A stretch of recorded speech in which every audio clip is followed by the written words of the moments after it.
So this is part 2 of the video that I just made. But here's another thing that adults need to hear. We are all one very bad situation away from a really bad crash out. Life is very stressful, and we spend a lot of time working to try to maintain things, mostly for other people, so that we can have a little bit of scraps to get by and to barely pay our bills. As a matter of fact, most people can't even afford to have any sort of emergency, such as a car problem or medical emergency. This is a failure of society, and society is trying really hard to convince you that all of this is your fault, in spite of the fact that there are constant people trying to take advantage of you. When I was in high school, people wanted to have me join the military, even though after I joined the military, I know they wouldn't care about me. People wanted to try to have me go to college, even though I didn't know what I wanted to do. I didn't have anything I wanted to do that required a degree. And to be honest, college, I would probably still be paying for it and have another 10 years of paying it off if I did go. And a lot of people that are trying to make you successful are trying to sell you an idea to make themselves more popular on social media and only want to give you information in shorts because that's the only amount of attention span that you have.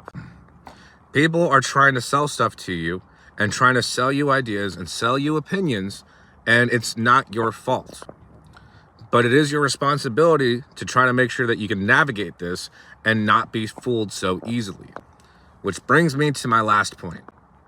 The world is very, very complicated. Every problem that you have in your life and that society has, it's not an independent problem.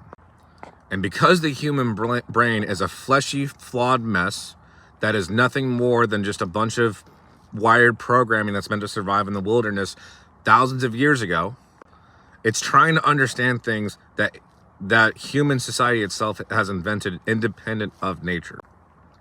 And one thing that we have a problem understanding is that problems in today's society aren't independent problems like they were for our ancestors. You see a tiger, problem, run or kill it. Independent problem. Same thing with a criminal. But now we have industries, we have laws, we have people constantly interacting with each other. We have consumers buying certain products being sold, advertising, mental manipulation of corporations and government, media trying to control people's opinions and thoughts. These are very heavy and very complicated things. You need to be able to admit that maybe you don't understand as much and don't know as much to be able to fully navigate this. And you need to take everything that you're told with a severe grain of salt. Most of these people want you to believe that all of these problems are your responsibility because they're playing and trying to make it simple in the fact that they're the cause of the problem.